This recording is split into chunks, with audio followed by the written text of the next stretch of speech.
So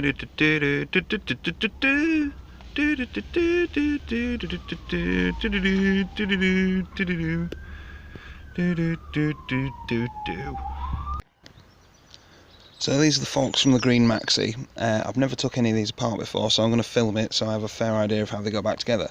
What I've done so far is, as you can see, they have these dust guards on. This one was already a bit broken, so I put a screwdriver against it like that and hammered it gently, and it just knocked off. So this looks like it's now going to pull out.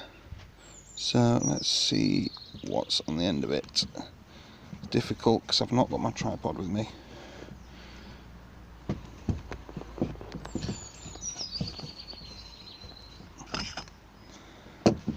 So there is a fork tube. Now this corrosion stuff seems to actually just come off, which is quite good. I don't know if maybe somebody sprayed it with oil or something before they put it away.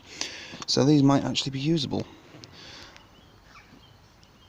So right, that's the cup that screws. The bolt from the pt.3 comes in there and threads into that bit. There's your spring. It looks like there's supposed to be some sort of cup thing there as well, but it's looking a bit sad. Right, well they seem well greased and everything. Is that some sort of adjustment there maybe? Yeah, so that's what's inside a Puch Maxi fork. Let's do the other side now. So I've just sprayed the forks with this Poundland primer. Bit of a bargain if it works. So yeah, these are in grey primer. I've got to wait a day until I can spray them purple. I think it's probably going to be more than a day, to be honest, because I'm at work the rest of the week. So yeah, this is where we're at. I didn't get all the crusty rusty off them, but I don't suppose it matters. I didn't really have time, and I can always go over it again with some more Poundland primer and start over. So yeah, they are the purple Maxi forks. Been dying to get something done on the purple Maxi. Right, here's the front forks from the Puch Maxi. I've just finished spraying them with this stuff, Holt's Auto Spray. There's your paint code. That's the code I used. But yeah, it looks like a fairly decent colour match, but I will have to check that against the bike. So I've got to let that dry for a week now, and then I'm going to lacquer it, and then it should hopefully be done. Here's one of the, what do you call them, like inner fork type bits. I've cleaned all the grease off it. It's going to need re-greasing obviously, and I've got most of the goldy painty stuff off the bottom of it. Where there's some left, it doesn't matter particularly because that'll be on the inside anyway, facing towards the wheel, so no one's really going to see it. There is a little bit of pitting there, which is about the worst place it could be, because that's where the equivalent fork seal thing would go. But actually it's not that bad, because although it is it will probably get worn a little bit by that, it's only a dust seal anyway, so I'm sure we'll be able to keep it as fresh as it needs to be for as long as it needs to be, because all it's going to do is keep a bit of dust out, and it won't be getting used that heavily anyway.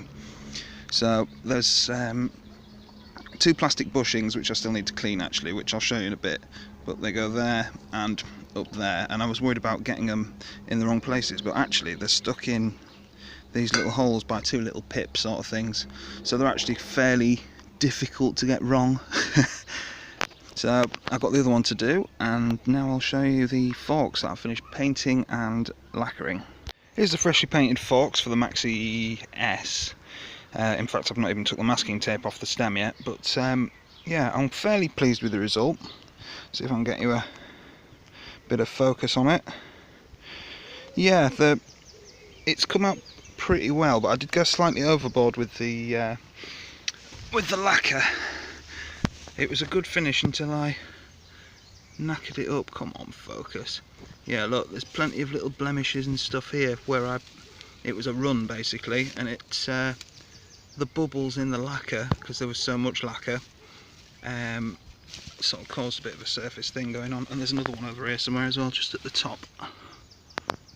So other than that, it's quite a good finish. I mean, you're not going to see that bit, but I'm fairly pleased with that for a first attempt, really. I've tried a little bit of spray painting before, the tank for the RM9 rally, but it didn't go that well. So now And basically I've done one fork tube already, well, one of these already, and it's just a case of take the spring out, take these two plastic bushes off, which sort of, see the crack there. I can't really do it one-handed, but you sort of peel them outwards because there's two little holes that I showed you a minute ago in the sides. So you widen them with that crack and then just take them off basically. Yeah, take that out, clean all the grease off it, clean all this stuff off it that is, I think, paint or maybe really old WD-40 or wax oil or something, I don't know, but carb cleaner seems to take it off. Put a new fork seal on it, because there's the old one, and then rebuild it, and then we will have a front end. Right, so what I didn't realise was this bearing cup thing here needed to be replaced. Here's the old one. Let's have a look at it. Yeah, there's the old one all pitted and crappy. I didn't realise there was one included in the bearing pack. This is the ball race. This is what I got. It says Puch Maxi on it somewhere. And the way this is on is it's sort of compression fitted over that. There we are. So that's a little sort of sleevey shim thing sticking out there, and it's kind of a compression fit over that. I heated it up with the trusty sandwich toaster oven, but yeah, it didn't go on, it didn't take that much pressure to get on, to be honest. I was expecting it to be quite tightly pressure fitted because it took quite a lot to chisel this thing off, and I've knackered my paint up a little bit around the edges, and also I couldn't find a hammer, and like an idiot I was using the wrong tool. I was using this massive bolster chisel and a screwdriver to try and drift it off, and I caught the fork leg I've just painted just at the bottom there. So I'm not too worried about it because it's a bit of a crappy paint job anyway, to be honest, but it'd been nice not to have done it. So that's on, and the next problem was, here's the new bearings. I'll slide on over here, and that sort of skirt thing around it won't go over the shim. So annoyingly, that's the top one now, because I've had to Dremel the bottom one, Dremel this bit a bit wider as smoothly as I can, and it now will go over there just about. But of course now it's full of all shrapnel, so that was quite annoying. New bearings don't really need to be full of bits of bearing cage, do they? But never mind. And now the next problem I've got is I don't know where the grease is, so I can't put the fork stanchiony bits back in, and I can't do the head, so I think I'm going to have to leave the forks for now and go on to something else. Here's where we're at with the fork tubes then. I've cleaned them all off with carb spray and a rag, which I've put on top of the cooker for some reason. I've also wiped down these bushes, and I've done that spring. I've not done the other one yet, but basically all I wanted to show you was with this with reassembly, the first thing to do, these are the new rubber things. If I can get it to go with one hand, that needs to go on first. Then these things kind of like, they split open a little bit, you see, so you can get that on, and inside it there's two little pips which correspond with holes. So here's where the top one goes, the bottom one's got the holes as well. So as long as you don't line those holes up until you're ready, then you can go straight past the top one. Oh, one hand. Right, let's try this. So, get your little split. This is probably all self-explanatory really, but I'm doing it anyway because I've never actually been in one of these before. So this is my first time. I imagine it'll be someone else's first time. I had no idea what to expect once I got in there. So it's not exactly daunting, but if it's your first time in one, you'll know, won't you? Because you'll have seen me mess it up first. So there's one, and it's just a case of lining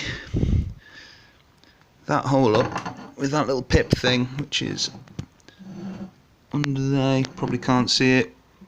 yeah, there. So that is the fun bit, and you can sort of see where it is on the outside, so you can kind of work it in where you'd want it, at least roughly where you'd want it. Just keep moving it around till you find it, I suppose. So anyway, that's not done yet, but there's one down there, one up there, and the spring goes in the end, and it sort of threads into this threaded bit here a little bit. I'm not entirely sure how much. It was in about a turn. It looks like you can go 3 or 4 turns. So I'm going to put it in about a turn. Of the 2 springs, I've only got one of these plastic things left. I've no idea what they do. I've had a look in the parts diagrams and everything, and it doesn't actually mention what they do or if they're useful. So that's that little bit there. So I got one in. I also haven't found any way you can buy them, so we'll have to see. I do have some other Puch forks I can take apart if I really need one. So I'm going to continue assembling this. I don't have any grease because I don't know where it is. So I'm going to have to buy some grease before I can finish up. But that's where we're at so far. Right, both of these are together now, and as you can see, it sort of snaps together, so there's not much of a joint when you're done. They're all kind of like that. So that's alright. They're both together, like I say. I've just got the spring to put in. Now this all still needs taking apart again and greasing, but I just thought I'd show you. On the other one, I actually put it in as far as it goes, because it only goes about 2 or 3 turns in. So just literally screw it in, and then it'll stop. And that's that. So there it should be roughly the same now. So there we are. Just need the grease. I can put it all back together. I'm going to go put the front light on the top yoke now. So the old forks that I've taken apart had basically the exact same light as this on it. It took me ages to find one of these. The one that was on it is completely rusted out. I'll show you it, but it's in the shed, and our little boy's hidden the keys, so I'll have to wait until he gets home from school before we find out where it is. So I'll show you that later on in the video. But yeah, it's one of these cool little lights with a single bracket on the bottom. Glass front, and the old school speedo on it. Now this is the headlight bucket from one of the parts Maxis, the blue Maxi I parts bike I've got, and the speedo unfortunately is knackered, but it does still have the retaining bracket on it, which I'm hoping to use to attach this in, because at the moment this one doesn't have one. So I'm going to try and steal that. But interestingly, look, the blue Maxi, that's now deceased, got to 09999 before it eventually died. If it was 99999, then I'd have thought someone had just wound it backwards a mile. But yeah, it's that's a shame, isn't it? It died just before it ticked over 1,000 miles. Never mind, eh? So there is the little bracket thing that holds that in. I've removed it from there. Isn't it gorgeous, look, with all the bloody shite hanging off it. This is the new top yoke, by the way. Well, I say new, it's the old one. I've painted it. As you can see, I didn't have much time to prep it, so it's not a very good surface. You can still see where I've had the wire wheel on it and things, but it'll do. No one's really going to see it. Underneath is a lot nicer. On top, not so much. Doesn't matter, it's all good. That is going to need painting as well, because it's got all the paint flaking off it, but for the moment I'm just going to mock it up, see how it looks, and then work from there. So the front of this is just held on by this one screw at the bottom, which I'm just going to pop off, show you what it looks like inside. So the headlight switch is actually on the top of it, which is handy, less clutter on the handlebars. I'm only going to need a horn switch, because I think instead of a kill switch I'll just decompress to kill it. And the wiring's all there. Looks to be in quite good condition. I'm not entirely sure what that one is. Oh, that's just an earth, is it? So that'll go somewhere inside. Fair enough. Right. Well, mystery solved then. So, S Beast, which is currently reading... Come on. Yeah. Focus. 4788. I could have just read that without bothering to focus you, but where's the fun in that? Can I prop this up? I'll use the... Right, you're being propped up with a combination of a massive great torque wrench, which I'll use to undo this 14mm nut off the back of there, and a wire brush. So you may well fall down at some point, but basically, just running the nut off there, and I'm going to shove it through and put that bracket on the underside. like that, and then hopefully this bracket will work. If not, I do have the one off the other light, but like I say, it's locked in the shed, so I can't really do anything about that now, so I'm just trying this out. Can you actually see what I'm doing? Not really. Makes it more fun though, doesn't it?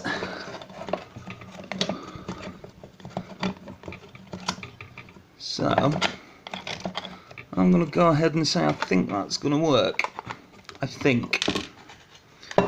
But of course it's a complete bastard to get the nut inside and then tighten it up without a spanner, which I don't have at the moment.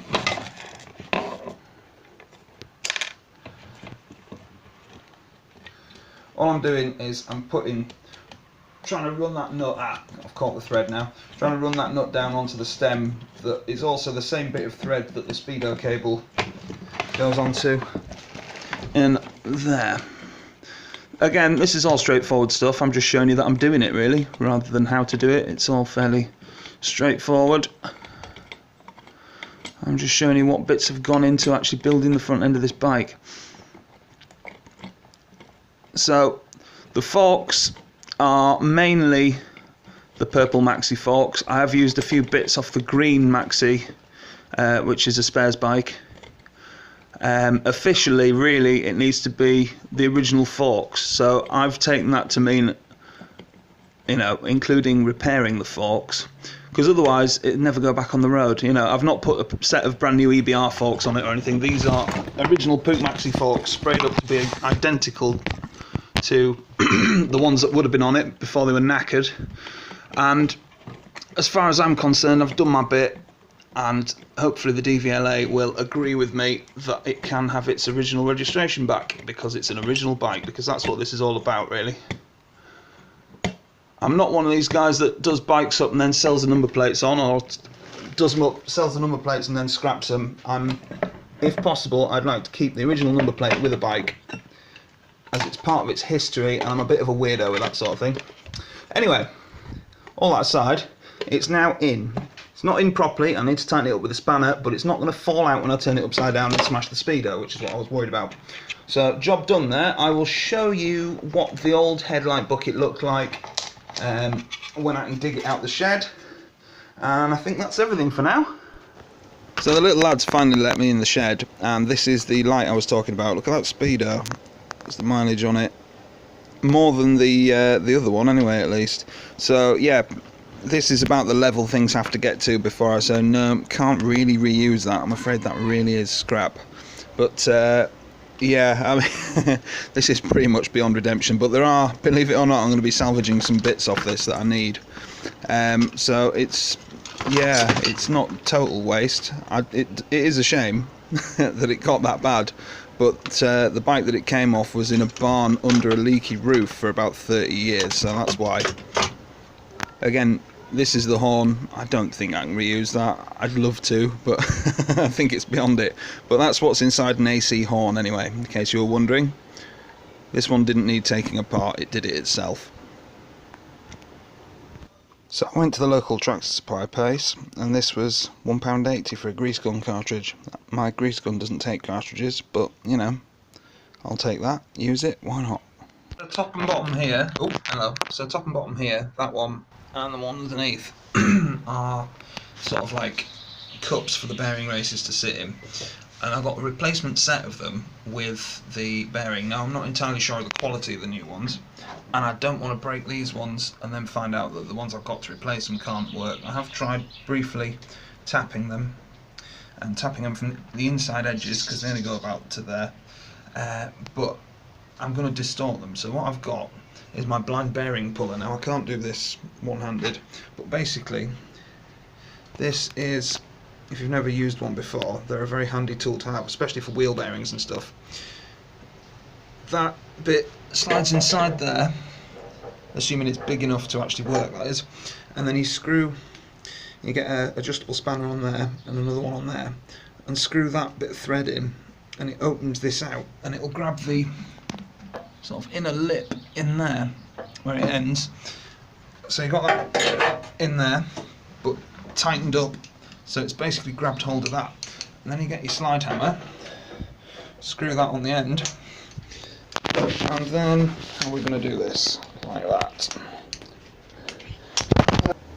Here we have the forks mocked up.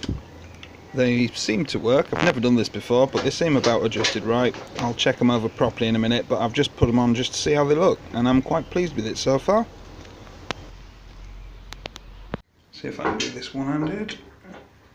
They're pretty good.